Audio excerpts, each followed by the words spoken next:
Here's the latest heart status update and how to look at cause and effect when it comes to health concerns.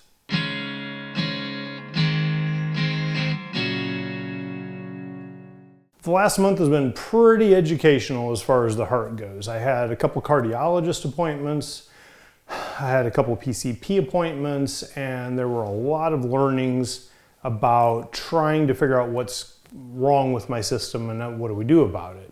First, let's talk about the heart. And the good news is that the performance of the heart tissue or muscle itself went up a few points, which is great. The second good set of news is that when we think back to around the valve, those seals that they put in here are actually sealing pretty well.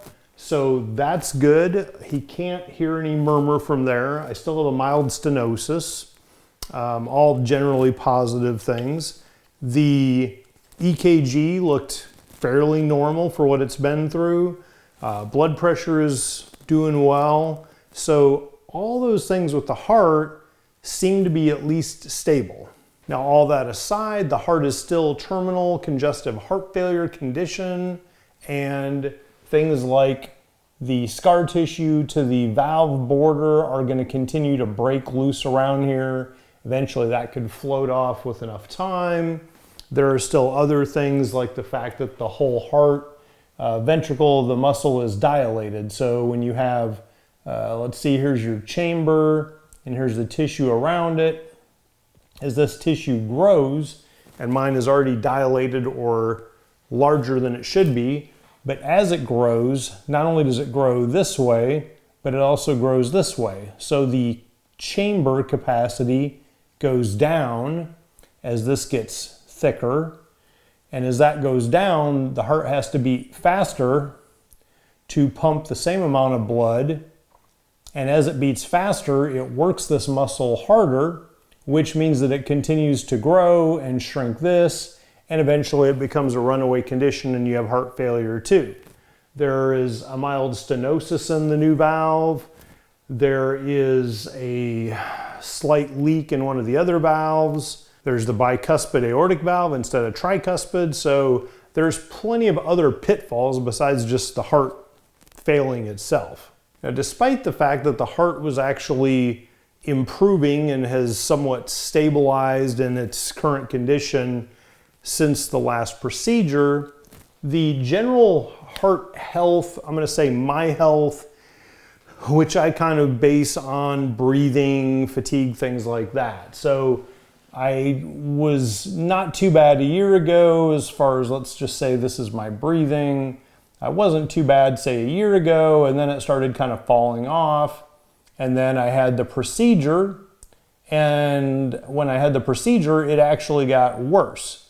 And then it was slowly just at this glacial pace trying to get a little bit better, and it kept going until a few weeks ago, dive walking across the parking lot from my car to the gym entrance had me short of breath. Walking up a flight of stairs to get to the actual gym had me lightheaded and needing to almost sit down.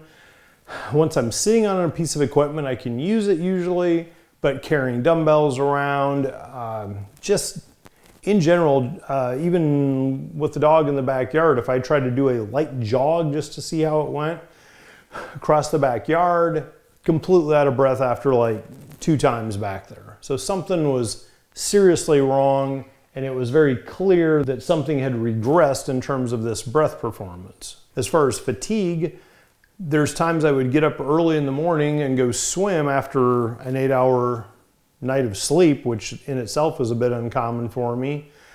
Come back, have breakfast, and I may lay down until 1 in the afternoon sleeping. So that's definitely increased fatigue as well. With the health so messed up, that brings us to the point of trying to look at cause and effect for all these different things going on with my body today.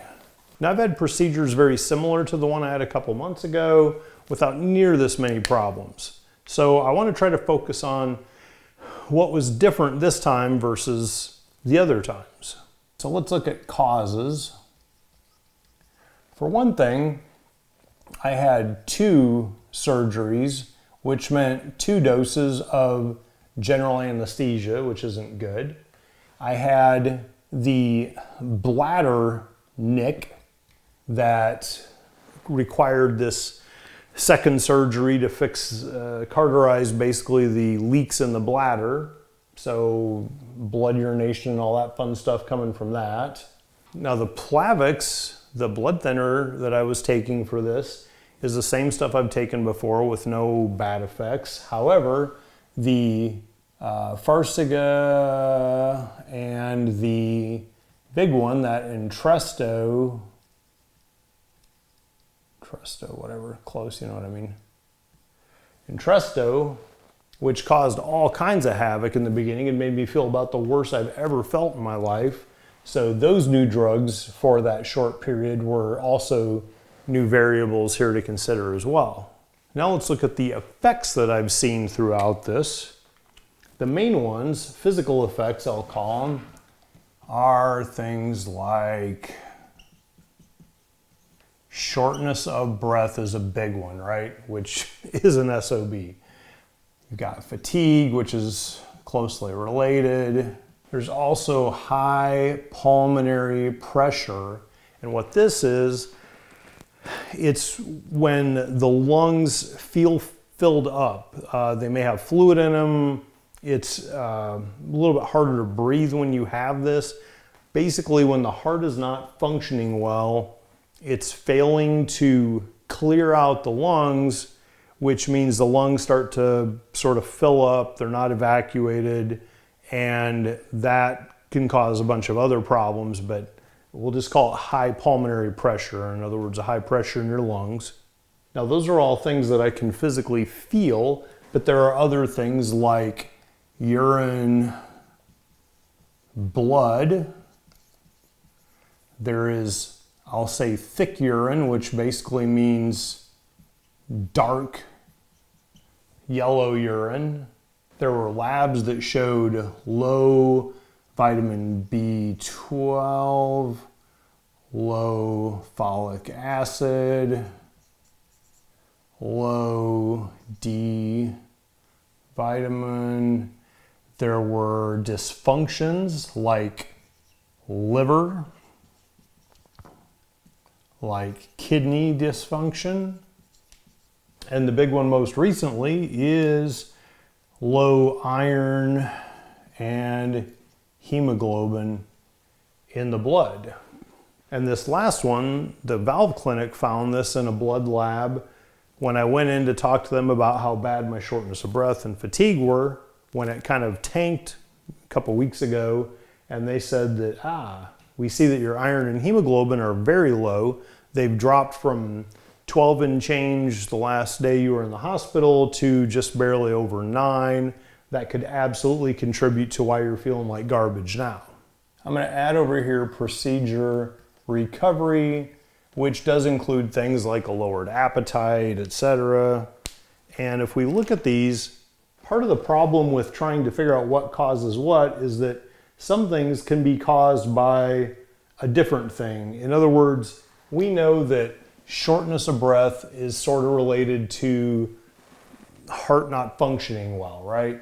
So the whole procedure recovery, etc., can be causing this, it can be causing that, it can be causing this. We know that urine in the blood was because of this thing. We know that thick urine is actually not necessarily caused by one of these things, but that the kidney dysfunction is what can cause that thick urine. We know that liver dysfunction is generally caused by something toxic. It can be drinking, whatever it is. Well, I don't drink, I don't do drugs. And originally, we were thinking that the liver was perhaps caused by the second shot of general anesthesia or those drugs that they gave me in the hospital for the short period.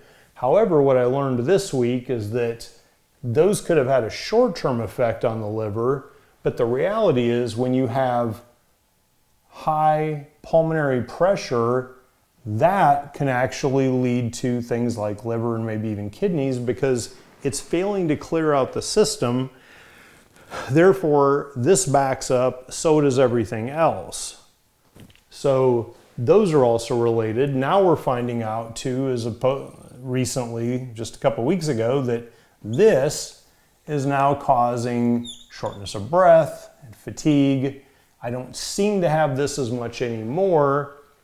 Still don't really know B12, folic acid, D, and all that. Those could have been related to procedure recovery when I wasn't eating as well. So I can kind of put those there, but they can also be possibly results from things like liver and stuff like that. So this becomes kind of a mess if you look at it this way. But the most important thing I'm seeing right now is that this is causing the worst of the symptoms that I have with this shortness of breath and fatigue. So that's the one that I have to address. What I was told is that the bone marrow is what makes your red blood cells. So it needs the building blocks, or the iron in this case, to build more. It was probably low at the beginning because the bladder was bleeding and all of this contributing to it. So it never really had a chance to catch up. Therefore, I've been taking liquid iron, and I'll be starting iron infusions in the next week to try to get these numbers up, to try to get something better here with shortness of breath.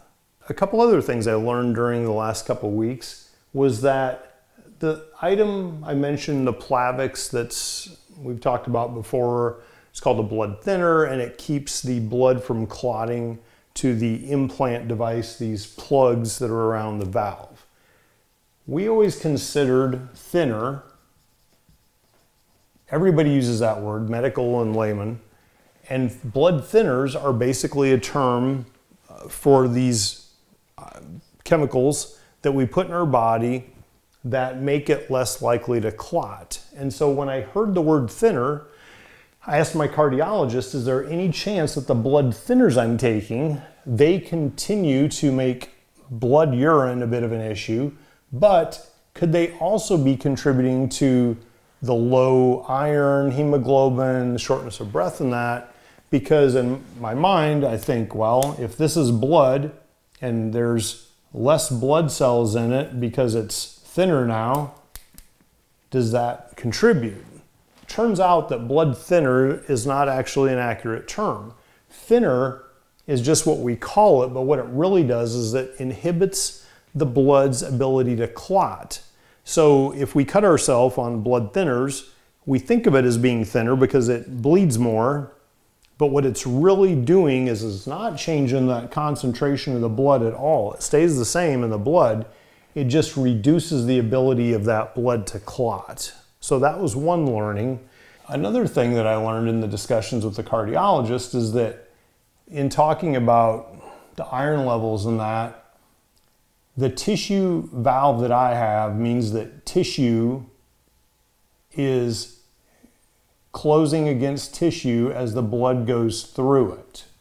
However, if you think about the pure mechanical valves, which was an option, and I've talked about those options before, the tissue versus mechanical, the mechanical one, not only is it a bit higher stroke risk because you need the blood thinners the rest of your life, but those two mechanical surfaces act like a guillotine sometimes, and they can destroy these red blood cells as the cells pass by that valve every time it opens and closes. So people that have a pure mechanical valve may see almost a permanent anemic situation because those two valves, being hard surfaces, are actually crushing the blood cells. There's even something, runner's anemia or something that's more common in females, where as they run, the foot is smashing blood cells and causing the same kind of occurrence. So another reason that I'm glad that I chose the tissue hybrid valve. All these details are great for YouTube videos like this, where I'm just trying to convey the information that I've been learning through my experience with this whole heart thing. But when people nowadays ask me how I'm doing, how I'm feeling, I tend to deflect or just ignore it. every day there is pretty much details around going to doctor appointments, scheduling them, filling out insurance paperwork, benefits documents, medical documents, even if it's financial planning or just trying to do things to stay alive, like get your rest and go to the gym, get your exercise, figure out your diet and what to eat properly that's enjoyable and sustainable. It gets very consuming. And so the last thing I really wanted to do at the end of a day is regurgitate all these same details I live day in and day out with other people. I know it's with the best of intentions that people ask questions like that, but at the end of the day, right now, I am still terminal with congestive heart failure, and all these details don't change that, so there's just no point in discussing it during what might be a last conversation with somebody and making it a dark one. What's really of significance to me right now is what happens from here. So if the heart, in terms of things like shortness of breath, let's say, so we talked about how the heart was steadily getting better, and then a couple weeks ago it had this drop, and now here's where I sit. And now we're trying to figure out the iron to see if we can make it go up. So there's a couple options. There's option one would be that it does go up, right? It improves, and eventually it's going to drop. We know that, and there's this risk of it could drop any day, and we know that as well. So path one, though, is that it could improve again, and I get a better quality of life and able to breathe and not be tired all the time and all that good stuff, and go enjoy things. Go buy a Desert Eagle I really didn't need but just kind of wanted, or go buy a motorcycle with a sidecar and drive around with Baron, or go retire to Florida with my toes in the ocean water. There are options if option one happens that I can go do to enjoy the time left. Option two would be that this is the best I get and it's kind of downhill from here. And that's another real possibility, hopefully not a very likely one. Logically, it seems like changing this would make this go up and over, so we're hoping for that, but I'll have to be realistic about the options. So really, that's kind of this inflection point, what happens next, and this is the first thing we have to try. In either of these cases, it makes the most sense to clear out as much of the house as I can. That's going to make it easier for either me or somebody else at a later date to finish. So Goodwill's already come over and grabbed a whole bunch of stuff. I've thrown a lot away, given other stuff to buddies that can use it, and I have a few things yet that I'm still trying to get sold and out of here. So just trying to clear out as much as I can. One friend of mine actually suggested that maybe it wasn't a great idea to make it so empty that it doesn't feel like a home or like it's pushing me out the door. It's a fair point, but to me it actually simplifies my life to have everything pretty open, relaxes me to know that in whatever case happens, things are pretty well taken care of and organized and cleared. That's all good, and it opens the doors for doing other things that I may want to do. When Baron and I were in Iowa to see the folks a few weeks ago, Baron and I shipped all the Gen X toys, I'll call them, back down here to Texas that were worth it, and I've been organizing, cleaning them, and getting those ready to do some videos about them, as well as ship all those in just a lot to get rid of them. So that's a little bit less to worry about as well. After Iowa, we tried to go to Colorado, made it about 3 hours down the road, and the turbo on his car bit it. So it's still in the shop 5 weeks later. And I had a chance to get to Colorado to see both sisters at once. So I took the Cadillac out there, boarded Baron. Breathing is hard enough in Texas. It's a whole lot worse in the mountains where there's no oxygen. But made the trip, got out there, got to see both sisters again and everybody, and came back. It was a little bit of a tough acceptance not having a motorcycle this time. I'm used to being out there on two wheels, laid over, ripping through those mountain roads, and just wasn't practical this time.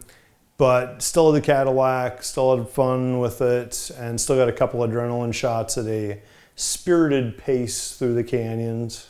I'm really glad I was able to get to both Iowa and Colorado and be able to see my parents and sisters once more. You just don't know if you're going to get another chance or not, so I'm glad I was able to make that happen. Both those trips just wiped me out. I got back from Iowa and I think I was in bed for a day and a half, and Colorado was pretty rough too. But they're over. I think I'm just kind of done with trips, visits, visitors, all that stuff for now. I just need to focus on working with the doctors, being in a healthy routine, and seeing if I can do anything to get option one of these outcomes. Like I said, the higher quality of life means more options to do more fun stuff. And even though I'm not probably quite ready for it, I did sign up for Circuit of the Americas this coming Sunday. I'm going to take the BMW out there and hit that track once more. And I know that it's going to be a challenge with the breathing, but I figure even if all I do is get one more lap around that track on that bike, it'll be worth going to the event. So everything I can squeeze out of it. I plan on being out there and riding like it's the last time I might be on that track, because you just don't know. If you haven't done so, please subscribe to the channel, hitting the link below. Click the little bell for notifications if you haven't, and let's live for today.